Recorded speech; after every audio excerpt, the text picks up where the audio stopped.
if you've been working your absolute tail off in the gym, but still feel like your lower legs are, well, severely lagging behind the rest of your physique, you are in exactly the right place. Today, we're putting an end to that frustration. We're going to break down a highly mechanical, science-backed blueprint to finally forge real, dense lower leg mass. We're building the diamond. So let's kick things off with a slightly painful but totally necessary question. Why are you still wearing pants in the middle of July? Seriously, I know the feeling. You never skip leg day, your squats are super heavy, your hamstrings are completely dialed in, but the second summer hits, you're still hiding your lower legs. It's just incredibly frustrating to put in all that brutal work on the gym floor and have literally nothing to show for it below the knee. And man, it leads to some pretty brutal observations, right? Things like, your calves look like two toothpicks stuck into a pair of sneakers. Ouch. Now, the knee-jerk reaction for almost everyone is to just throw up their hands and blame bad genetics. You tell yourself, hey, I just wasn't born with the right insertions. But the truth, the real culprit here isn't your DNA. It's actually your poor training mechanics. All right, section 1, the mistake. We've got to stop the trampoline bounce. To actually fix your frame, we have to identify exactly what you're doing wrong right now. And chances are, you're falling right into what we call the Achilles tendon trap. If your entire calf routine consists of loading up the leg press or standing in a calf machine just mindlessly bouncing up and down, you are completely wasting your time. What's happening is you're letting that thick, elastic Achilles tendon do all the heavy lifting. It absorbs all the tension, while the actual muscle tissue you're trying to grow, it just stays completely small and flat. So the absolutely crucial point here is wrapping our heads around this trampoline effect. It's a massive mechanical error. When you use momentum instead of a deliberate muscle contraction, you literally rob the muscle of the mechanical tension it desperately needs to adapt and grow. You're basically just springing off your connective tissue, which means you're doing absolutely nothing to build that thick lower body armor you're actually after. Okay, moving on to part 2, the anatomy. The 2-part calf system. Okay, let's dive into this and look under the hood a bit. The first part of this system is the gastrocnemius. This is the prominent, visible muscle right on the back of your lower leg. When it's fully developed, it creates that distinct, really sharp diamond shape that pops when you flex. This is the visual win. It's exactly what everyone chases when they do calf raises, but it's only half of the equation. Now, what's really interesting here is the soleus. This is the secret most guys completely miss in the gym. The soleus is the underlying muscle that sits right beneath that diamond. And why does this matter? Well, because of the carjack effect. Think about it. Just like the brachialis in your arm physically pushes your bicep up, a thick soleus literally pushes the gastrocnemius outward. It creates true 3D width. Without the soleus, your leg will always look narrow from the side and from the back, no matter what you do. All right, part 3. Move 1, the diamond. So, now that we know the anatomy, let's get into the actual mechanics of the solution. The foundational move here is the standing calf raise.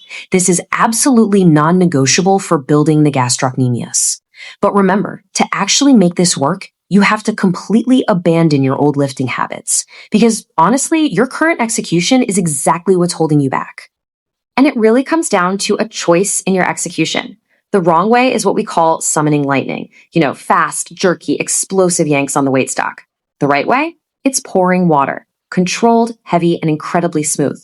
You need to load the weight up so heavily that your legs actually physically shake under the tension. But you must move that heavy weight with total fluid control. So here's your non-negotiable 3-step checklist for every single rep.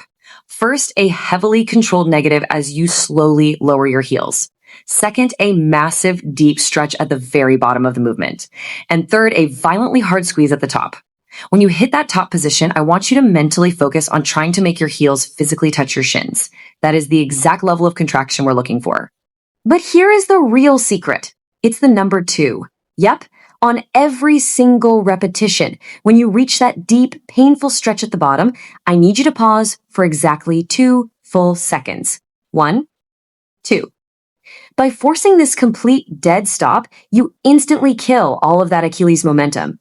You completely eliminate the trampoline bounce, which forces your raw muscle fibers to literally deadlift that weight out of the hole. Let's move to part 4. Move 2, the width.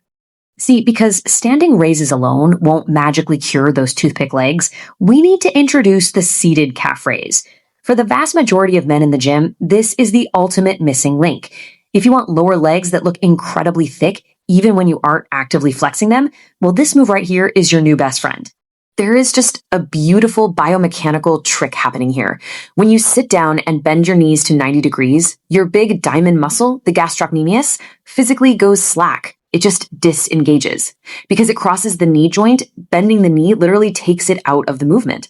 And this perfectly forces that underlying workhorse, the soleus, to take on the entire load. But listen, the soleus requires a very specific type of torture. Just look at this rep range, 20 to 30 reps. Seriously, just like your side delts, the soleus is a highly fatigue-resistant muscle. It responds to massive volume. You absolutely cannot stop at 10 or 12. You've got to push those smooth, controlled reps all the way into the 20s and 30s until your lower legs are literally begging for mercy. All right, let's bring it all together into the power frame blueprint. First, always drive the weight through the balls of your feet, never your toes. Second, keep your posture tall and completely stacked to transfer force efficiently. Third, please don't treat this like a sloppy momentum bicep curl for your feet. Control the weight.